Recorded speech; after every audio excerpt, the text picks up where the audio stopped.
이 시간 하나님께서 우리에게 주시는 말씀은 갈라디아서 6장 1절로 5절입니다. 신약성경 309페이지 갈라디아서 6장 1절부터 5절까지 우리 다 같이 일어나셔서 한 절씩 교독하여 봉독하도록 하겠습니다. 형제들아, 사람이 만일 무슨 범죄한 일이 드러나거든 신령한 너희는 온유한 심령으로 그러한 자를 바로잡고 너 자신을 살펴보아 너도 시험을 받을까 두려워하라.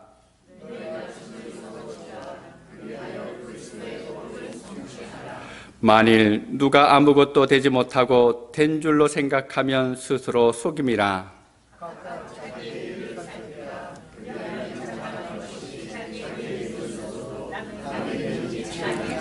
함께 봅니다. 각각 자기의 짐을 지릴 것이라. 아멘. 자리에 앉아주시기 바랍니다.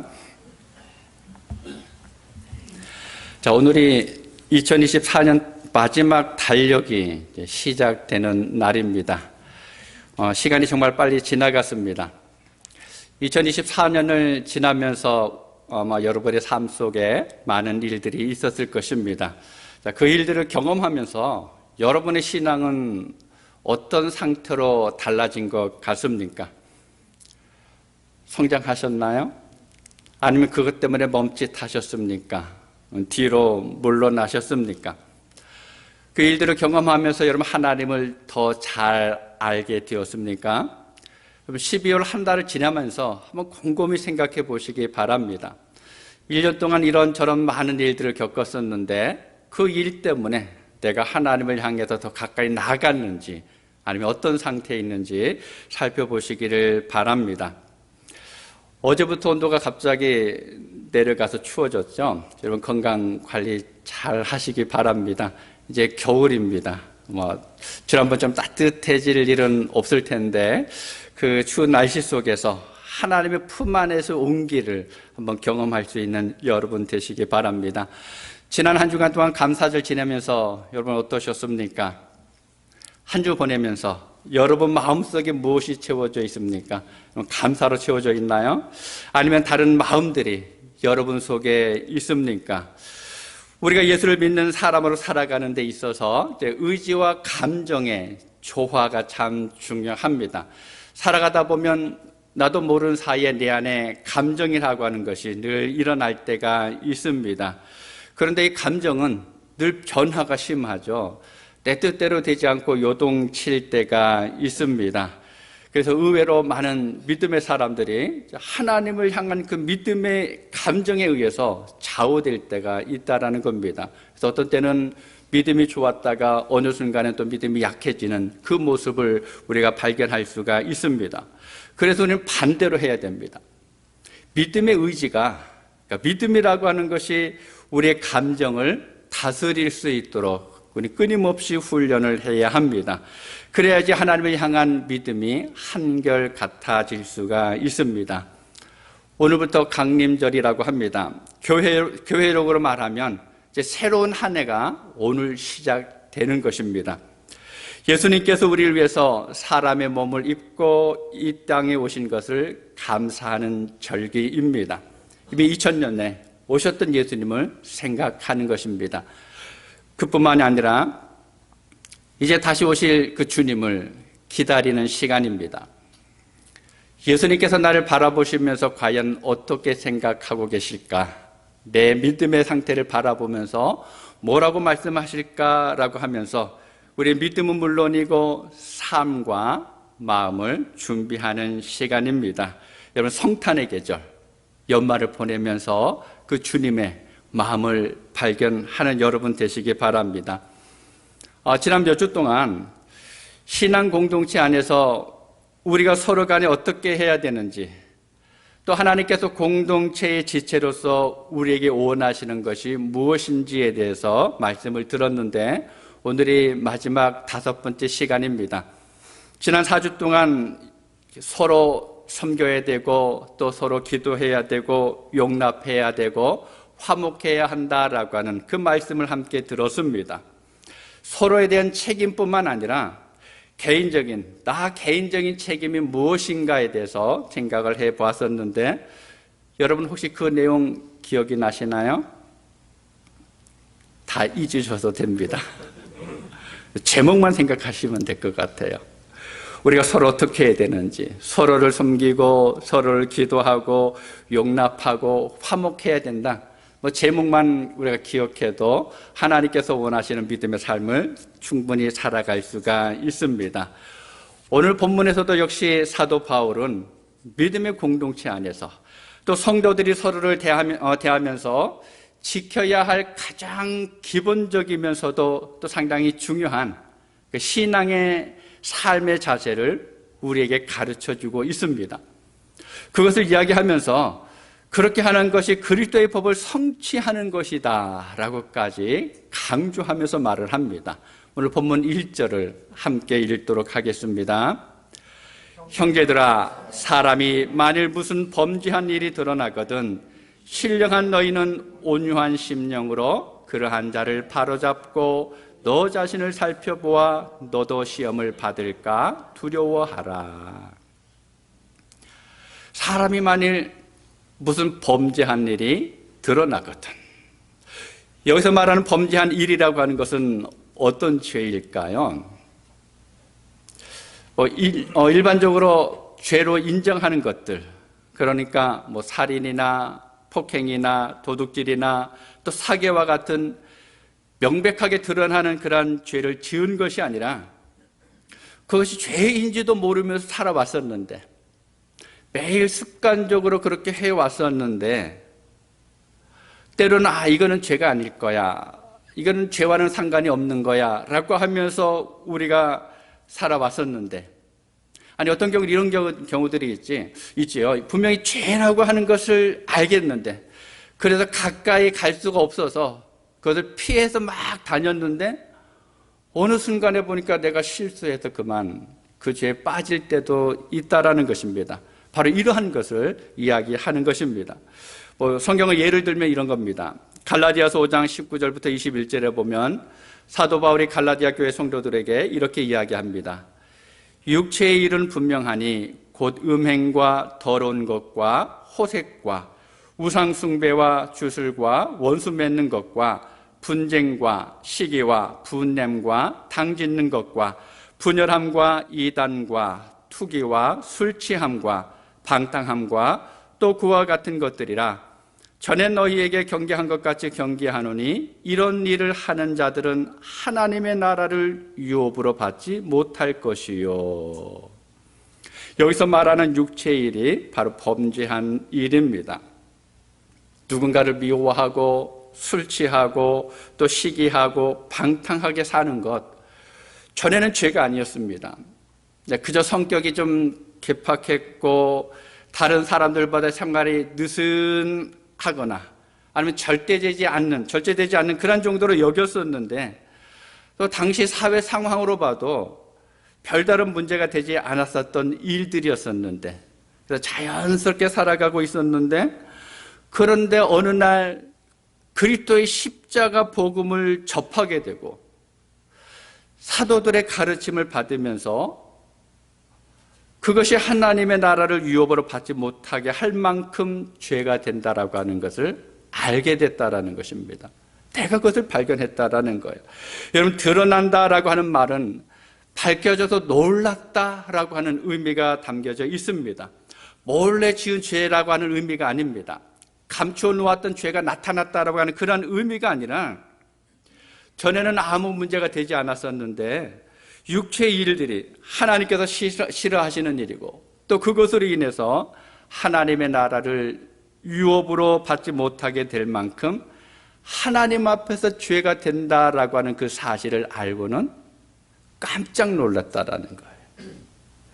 정욕이나 탐심을 십자가에 못 박지 못함으로 인해서, 그리고 우리가 알고 있는 성령의 9가지 열매, 사랑과 희락과 화평과 또 오래 참음과 자비와 양성과 충성과 온유와 절제 열매와는 전혀 상관이 없이, 내가 이런 열매를 맺어야 되는데 이런 것을 고민하지 않고 그냥 내 뜻대로 살아가는 사람은 예수 그리스도의 사람이 아닌 증거라고 하는 것을 미처 모르고 있다가 내가 이렇게 살면 예수의 사람이 아닌데, 내가 이렇게 살아가면 예수님을 따라갈 수 없는 사람인데 라고 하는 것을 발견하고는 깜짝 놀랐다라고 하는 그런 의미입니다.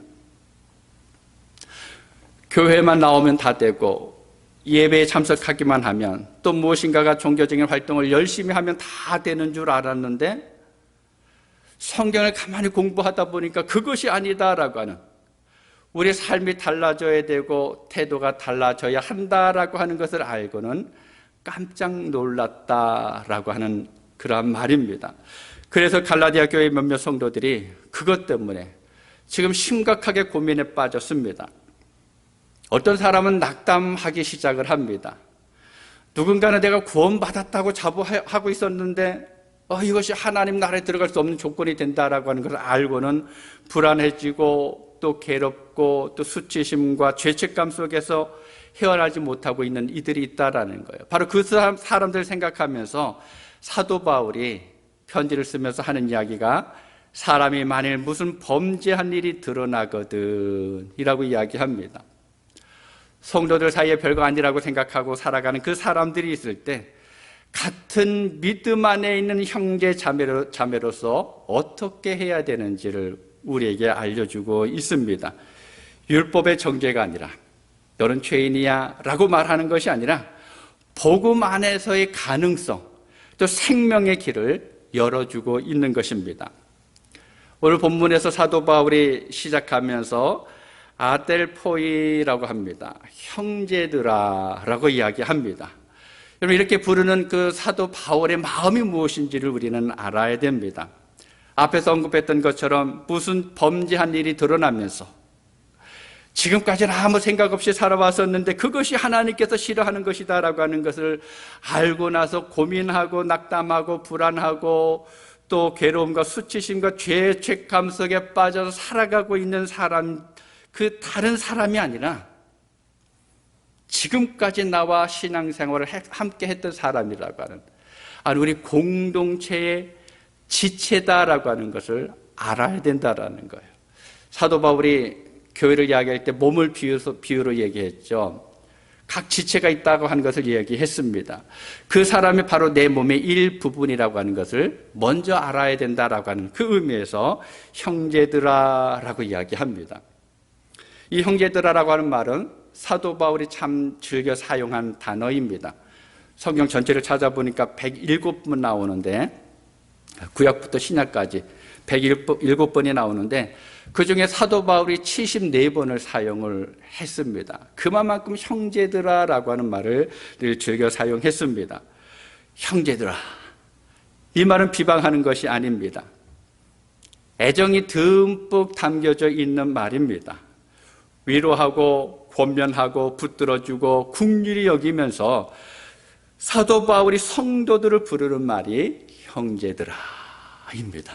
몇몇 사람만이 아니라 모든 그리스도의 사람들이 형제이고 자매인 것을 알아야 한다라는 말입니다. 그런데 여러분, 오늘 본문 1절을 자세히 보시기 바랍니다. 형제들아라고 부른 다음에 무엇이라고 이야기합니까? 여러분, 형제들을 가리켜서 뭐라고 이야기했습니까? 신령한 너희는. 어떤 사람이 신령한 사람일까요? 좀 신비한 사람을 말하는 것이 아닙니다. 뭔가 새로운 것을 자꾸 보는 사람들이 아닙니다. 일반적으로 영적인 사람이에요. 성령의 인도하심을 따라서 사는 성숙한 그리스도인을 이야기합니다. 말씀을 묵상하면서 또 기도하면서 예수님과 친밀하게 지내고 하나님께서 원하시는 대로 살아가려고 몸부림치면서 사는 사람들이 바로 신령한 사람입니다.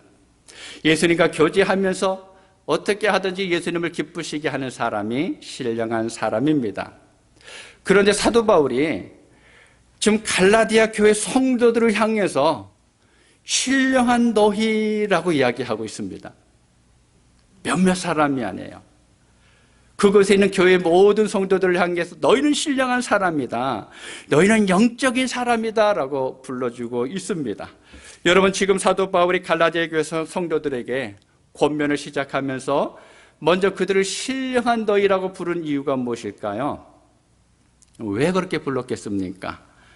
무슨 범죄를 행한 사실이 드러나는 사람, 전에는 죄인 줄도 모르고 행했던 그 여러 가지 일들이 지금 죄라고 하는 것을 깨닫고 주저앉아 있는 그 사람들을 대할 때 가장 중요한 것이 성령의 인도하심을 받는 성숙한 그리스도인답게, 또 한마디로 말하면 신령한 성도의 자세로 그들을 대해야 된다라는 겁니다. 과거에 행했던 일이 죄라고 하는 사실을 알고 주저앉아 있는 이들을 다시금 이렇게 세워줄 수 있으려면 내가 신령해야만 됩니다. 왜 그런지 아세요? 신령한 사람은 하나님의 뜻을 분별하면서 성령의 인도하심을 받는 성숙한 그리스도인이 맺는 열매가 있습니다. 그 중에 하나가 바로 온유입니다. 사도 바울이 그래서 어떻게 하라고 했습니까? 온유한 심령으로 그러한 자를 바로 잡으라라고 이야기합니다. 여러분, 나에게 있는 죄를 발견하고 그 죄 때문에 괴로워하고 있는데 내가 이걸 어떻게 해야 되나라고 하면서 고민하고 있는데 누군가가 나에게 찾아와서 너 그거 죄 지었어, 너 잘못한 거야 라고 하면서 화를 낸다면, 너는 이제는 하나님과는 상관없는 사람이야 라고 이야기한다 그러면 여러분 어떻게 될까요? 보통은 자신이 잘못한 것을 뉘우치기는커녕 아마 마음에 적개심이 생겨날 수도 있을 것입니다. 때로는 자포자기할 수도 있습니다. 그래서 사도 바울이 하는 말이 온유한 심령으로 해야 된다라고 말을 하고 있습니다. 여러분, 온유한 심령은 상대방이 나와 똑같다고 인정할 때 가능합니다. 저 사람도 모자라고 나도 모자란 사람이야, 저 사람이 실수한 것처럼 나도 실수할 수가 있어 라고 하는 그 생각을 할 때 온유해질 수가 있습니다.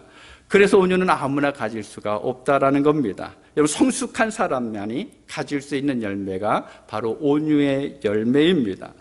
사람의 잘못 앞에서 온유해지기라고 하는 것은 쉽지가 않습니다. 그래서 그러한 사람들을 대하기 전에 먼저 신령한 그리스도인이 되어야 돼요. 말씀의 다스림을 받아야 하고 예수님의 마음이 무엇인지를 우리는 끊임없이 헤아리면서 살아갈 수 있어야 합니다. 바로 사도 바울이 이것을 이야기합니다.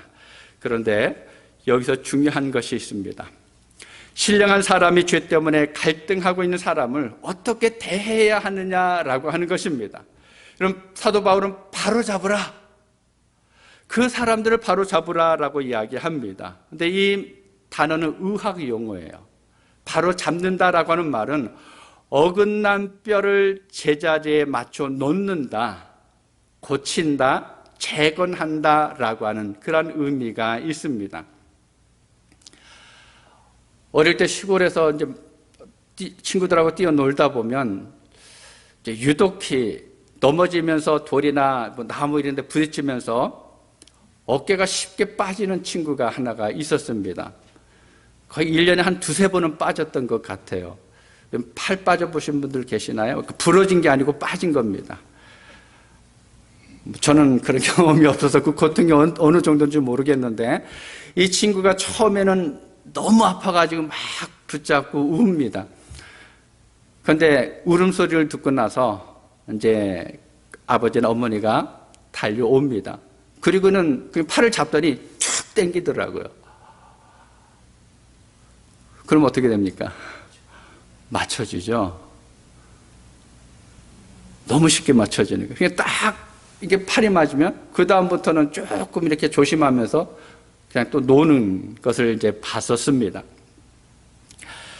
여러분, 본문에서 사도 바울은 죄인 줄도 모르고 행한 그 일이 하나님에게서 죄라고 하는 것을 알았을 때 그 사람을 죄인이라고 정죄하는 것이 아니라 우리가 무의식 중에 삐었거나 어깨에 팔이 빠져서 어긋난 사람처럼 불쌍히 여기는 마음으로 빨리 고쳐주라는 말이에요. 너 왜 그랬니? 어쩌다 그랬니? 그러면 안 되는데 라고 하면서 설명하는 것이 아니라 하나님 앞에 사갈 수 있도록 그 사람을 이끌어가야 한다라고 하는 이야기입니다. 여러분, 신령한 사람, 다시 말해서 누가 성령으로 사는 사람인지를 알려고 하면 어떤 사람이 실수했을 때 그 사람을 어떻게 대하는지를 보면 알 수가 있습니다. 그리고 우리가 실수한 사람들을 도와주어야 할 때 나도 똑같이 시험을 받을 수가 있고 같은 죄를 범할 수 있다라고 하는 것을 기억해야 합니다. 여러분, 사도 바울이 본문 1절 후반에 무엇이라고 얘기합니까? 형제들아, 사람이 만일 무슨 범죄한 일이 드러나거든 그러면 신령한 너희는 온유한 심령으로 그러한 자를 바로 잡으라, 바로 똑바로 세워줘라 이야기한 다음에 곧바로 하는 말이 너 자신을 살펴봐라. 너는 누구인지 한번 돌아보라 라고 이야기합니다. 바울 사도가 고린도 교회 성도들에게 편지하면서 이렇게 이야기합니다. 고린도전서 10장 12절입니다. 그런즉 선줄로 생각하는 자는 넘어질까 조심하라. 오늘 본문 3절에도 보면 만일 누가 아무것도 되지 못하고 된 줄로 생각하면 스스로 속임이라 라고 이야기하고 있습니다. 원문 번역 성경에 보니까는요, 누군가가 아무것도 아니면서 무엇이라도 된 것처럼 생각한다면 그는 자신을 속이는 것입니다. 이렇게 이야기합니다. 간혹 이런 경우들을 볼 수가 있죠. 자신도 똑바로 걸어가지 못하면서 다른 사람들을 향해서 똑바로 걸어라 라고 이야기하는 사람들이 있습니다. 그렇지만 아무리 다른 사람을 아무리 온유함으로 고쳐줬다 할지라도 내가 똑바로 서 있지 못하면 소용이 없어요. 다른 사람들을 하나님의 길로 가도록 다 이야기해 줬는데 그 사람들은 그것을 향해서 걸어가고 있는데 내가 그 길을 가지 못한다 그러면 그 책임은 다 나 혼자 지는 겁니다. 내가 먼저 바로 서야 합니다. 우리도 어느 순간에 넘어질 수 있기 때문에 넘어진 사람을 세워줘야 하고 나 스스로가 먼저 조심해야 합니다. 여러분, 발을 삐거나 허리를 다친 사람들이 다시 정상적으로 걷기까지는 오랜 시간이 필요합니다. 하루아침에 낫는 것이 아닙니다. 혼자서 다시 걸을 수 있을 때까지 누군가가 부축을 해주거나 아니면 지팡이나 보행기를 붙들고 살아가야 합니다. 신앙생활도 마찬가지라는 거예요. 회복되기를 오래 기다려줄 수 있어야 합니다. 여러분 한번 생각해 보시기 바랍니다. 어떤 사람이 이제 산에 올라갔습니다. 갔다가 내려오면서 한 사람이 잘못해서 넘어져가지고 발을 삐끗했어요. 어떻게 해야 됩니까? 당연히 부축을 하든지 업어서 내려와야 되겠죠. 그런데 멀쩡한 사람이 야, 나 바빠서 안 되겠다. 급한 약속이 있는데 너 조심조심해서 내려와. 라고 하면서 먼저 쑥 가버린다 그러면 뭐라고 이야기합니까? 저건 무엇도 아니야. 여러분, 신앙생활도 그렇다는 거예요. 신앙 공동체 안에서도 마찬가지입니다. 그래서 사도 바울이 권면하는 말이 2절이에요. 너희가 짐을 서로 지라. 그리하여 그리스도의 법을 성취하라. 여러분, 짐을 진다고 하는 말은 지탱한다라고 하는 말입니다. 무거운 짐을 지고 가는 사람과 함께 그 짐을 나눠지는 것뿐만 아니라 그 사람이 비틀거리고 쓰러질 때 넘어지지 않도록 붙잡아주는 것을 이야기하는 것입니다. 여러분, 사람을 한문으로 쓰면 어떻게 됩니까? 그냥 이렇게 되죠. 막대기가 서로 받치고 있는 모습입니다. 이게 바로 사람입니다. 서로가 넘어지지 않도록 지탱해 주는 것이 바로 사람의 삶이다라고 하는 것을 의미합니다. 특별히 시험을 받고 죄 때문에 좌절해 있는 이들에게 더 그렇습니다. 넘어지지 않게 내가 지탱해 줘야 돼요. 뭔가 하는 것이 아니라 그냥 옆에 서서 받쳐주기만 하면 되는 것입니다. 믿음으로 받쳐주는 것입니다. 여러분, 오랜 세월 온갖 육체일에 젖어 있던 사람들이 어느 날 복음을 들었습니다. 그리고 내가 예수님 믿어야지라고 결단을 했습니다. 여러분, 그 순간에 과거의 일이 가위로 싹둑 잘라낸 것처럼 한 번에 잘라낼 수 있습니까? 그러지 못합니다. 물론 그런 사람들도 있지만 거의 불가능합니다. 그가 짊어지고 있는 짐이 얼마나 무거운지 모릅니다. 우리는 그것을 볼 수 있어야 합니다. 그래서 옆에서 먼저 믿은 성도가 같이 가주면서 이거는 버려야 되는 거야, 이걸 이렇게 해야 되는 거야 라고 하면서 이야기해 줄 수 있어야 합니다. 혼자 못하면 그렇게 할 수 있도록 도와주어야 합니다. 사도 바울은 이렇게 서로 짐을 져주는 것이 형제이고 자매이며 신령한 사람들이라고, 또 그리스도의 법을 따르는 사람들이라고, 아니 예수 그리스도의 법을 성취하는 것이다 라고 이야기하고 있습니다. 너희가 서로 짐을 지라. 그리하여 그리스도의 법을 성취하라. 여러분 그리스도의 법이 무엇입니까? 은혜의 법입니다. 사랑의 법입니다. 적극적인 법입니다. 주님께서 우리에게 주신 새 계명이 무엇입니까? 서로 사랑하라라고 하는 것입니다. 주님이 말씀하신 새 계명, 서로 사랑하는 방법 중에 하나가 바로 짐을 지는 것입니다. 죄인은 우리를 예수 그리스도 안에서 사랑하신 하나님의 사랑으로 우리의 이익뿐만 아니라 우리의 원수까지도 사랑하는 법이 바로 그리스도의 법입니다. 그리스도의 몸인 교회 안에서 그리스도의 공동체를 지탱할 수 있도록 서로가 서로의 짐을 져주면서 서로 사랑하는 은혜의 법을 성취하는 것입니다. 신앙생활을 하다 보면 교회 안에서 다양한 사람들을 만나게 됩니다. 많은 일들을 겪게 됩니다. 여러분들 좋은 일만 있으면 얼마나 좋겠습니까? 그런데 그렇지 못합니다. 어려움 당할 때가 있습니다. 분명히 은혜 가운데 살아가려고 발버둥 치기도 하는데 말씀을 붙들면서 하나님의 뜻 안에 거하기를 우리는 날마다 노력하면서 살아가고 있는데 오히려 우리가 살아가는 세상의 삶은 넉넉하지가 않습니다. 이렇게도 피해보고 저렇게도 피해보고 또 이 모습으로 살아보고 저 모습으로 살아보는데 어느 순간에 실수할 때가 있습니다.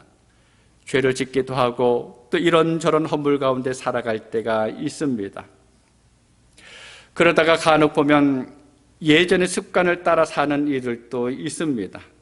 사도 바울이 갈라디아 성도들에게 말한 것처럼 처음에는 감격에 겨워서 예수라는 사람이 나를 살리기 위해서 십자가에 죽었고 영원한 생명을 주기 위해서 부활하셨다라는 그 사실을 믿고 너무 좋아가지고 감격에 겨워서 열심히 믿음의 삶들을 살아갔었는데, 그런데 어느 순간에 다시금 육체의 일에 얽매여서 살아가는 경우들이 있다라는 것입니다. 분명히 세상 기준으로는 죄는 아닌데 이 땅의 모습 속에서는 전 죄다라고 들을 수 있는 말이 아닌데, 그런데 그리스도인의 내 모습을 생각해 보니까 떳떳하지 못하다라는 거예요. 자꾸만 마음속에 뭔가가 걸립니다. 이건 아닌데 라고 하는 생각이 들 때가 있습니다. 그러다가 자연스럽게 교회와 멀어지게 됩니다. 신앙도 사그라지는 일들을 간혹 볼 수가 있습니다. 여러분 어떻게 해야 될까요? 주변에 있는 사람들이 어떻게 해야 합니까? 사도 바울이 지금 권면하는 것이 바로 이것입니다. 어떻게 교인이 그럴 수가 있어? 어떻게 하나님 믿는 사람이 그렇게 행동할 수 있어? 그러면서 손가락질하고 흉을 보고 수근거리고 가십거리로 삼는 것이 아니라 서로 짐을 지라는 것입니다. 무조건 감싸줘야 한다라고 하는 말이 아닙니다. 믿음의 권면을 하면서 함께 옆에 있어줘야 합니다. 사랑하는 그레이스 성경교회 성도 여러분, 우리는 지금 어떻습니까? 우리 공동체의 모습은 어떤 것 같습니까? 사실 친한 사람들 사이에서는 겉으로 드러나는 문제가 없습니다. 친한 사람들끼리는 어떻습니까? 잘 감싸주죠. 가려줍니다. 허물들이 나타나지 않습니다. 그런데 문제는 그러면서 치료되지 못하고 속에서 곪고 있는 경우가 있다라는 겁니다. 믿음이 아닌데 믿음으로 착각할 때가 있습니다. 사도 바울이 서로 짐을 지라라고 권면하는 것은 무조건 감싸고 보호하라라고 하는 그런 말이 아닙니다. 덮어두라라고 하는 말이 아닙니다. 다른 이들에게 보이지 않게 하라는 말이 아닙니다. 여러분, 뼈가 어긋나면 어떻게 해야 돼요? 뼈가 어긋나면 어떻게 해야 됩니까? 강하게 당겨야 됩니다. 살살 잡아당기면 소용없어요. 갑작스럽게 힘을 다해서 당겨야지만 뼈가 맞춰질 수가 있습니다.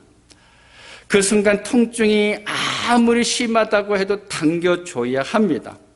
그런데 아프다고 그래서, 힘들다고 해서, 그 고통 때문에 소리지는 그 모습이 불쌍하고 안쓰럽다고 해서 그냥 계속 덮어주기만 한다 그러면 어떻게 됩니까? 치료를 더 어렵게 만듭니다. 자칫하면 팔이나 다리를 영영 쓸 수 없게 됩니다. 사랑하는 성도 여러분, 서로 짐을 지는 것은 팔을 당겨주는 것입니다. 문제의 자리에서 나올 수 있도록 돕는 것입니다. 때로는 채찍질하고 호되게 야단하고 권면하면서 아파하고 힘들어할 때 지체의 곁을 지켜주는 것입니다. 혼자 가게 내버려 두는 것이 아니라 내가 내 옆에 있어, 내가 너 받쳐줄게, 내가 너 붙잡아줄게 하면서 함께 걸어가는 것입니다. 발을 옮길 때마다 뒤뚱뒤뚱하면 그 사람을 옆에서 붙잡아주는 것입니다. 잘못된 자리를 털고 일어날 때까지 지켜봐주는 것입니다. 그래, 너는 믿음 안에서 할 수가 있어. 하나님께서 너 그렇게 사랑하시는데, 예수님이 너와 함께 하시는 건데 너 일어나봐. 내가 너 지금 보고 있어. 내가 도와줄게 라고 하는 것이 바로 서로 짐을 지는 것입니다. 오늘 예배하는 우리들을 바라보시면서 하나님께서 기대하시는 것이 있습니다. 1절 2절입니다. 1절 2절 함께 읽도록 하겠습니다. 형제들아, 사람이 만일 무슨 범죄한 일이 드러나거든 신령한 너희는 온유한 심령으로 그러한 자를 바로잡고 너 자신을 살펴보아 너도 시험을 받을까 두려워하라. 너희가 짐을 서로 지라. 그리하여 그리스도의 법을 성취하라. 아멘.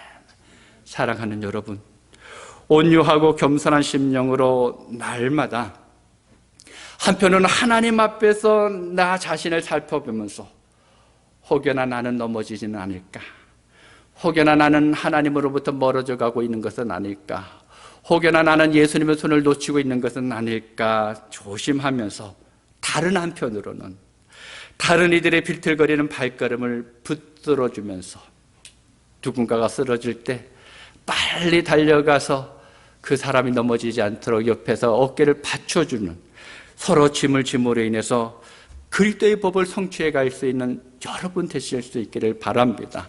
여러분, 신앙은 공동체입니다. 나 혼자서는 아무리 노력해도 갈 수가 없습니다. 옆에 지체가 있어야 합니다. 누군가를 붙들어 줘야 되고 누군가가 나를 붙잡아 주어야 합니다. 그 모습을 사도 바울은 신령한 성도의 삶이다라고 이야기하고 있습니다. 우리 그레이스 성경교회 모든 성도들이 바로 그 모습을 통해서 신령한 성도의 삶을 살아가실 수 있기를 바랍니다. 그 모습을 통해서 그리스도의 법을 성취하는 여러분의 믿음이 되실 수 있기를 주님의 이름으로 축복합니다. 기도하겠습니다. 아버지 하나님, 감사합니다. 주님께서 크신 사랑으로 우리를 붙들어 주시고 우리가 신앙 안에서 한 공동체를 이루어갈 수 있도록 인도해 주신 은혜에 참으로 감사합니다. 우리는 약합니다. 그래서 쉽게 넘어지고 쓰러질 때가 있습니다. 실수할 때가 있습니다. 그 순간에 나 혼자만의 힘으로는 일어날 수가 없습니다. 그런데 우리에게 함께 믿음의 삶을 살아갈 수 있는 공동체를 허락해 주셔서 감사합니다. 이 안에서 우리가 서로의 짐을 질 수 있게 하여 주시옵소서. 서로 옆에서 받쳐주게 하시고 서로 붙잡아주게 하시고 또 서로 힘을 합쳐서 하나님께서 우리에게 원하시는 그리스도의 법을 성취해 나갈 수 있는 우리 모든 성도들의 삶이 되게 하여 주시옵소서.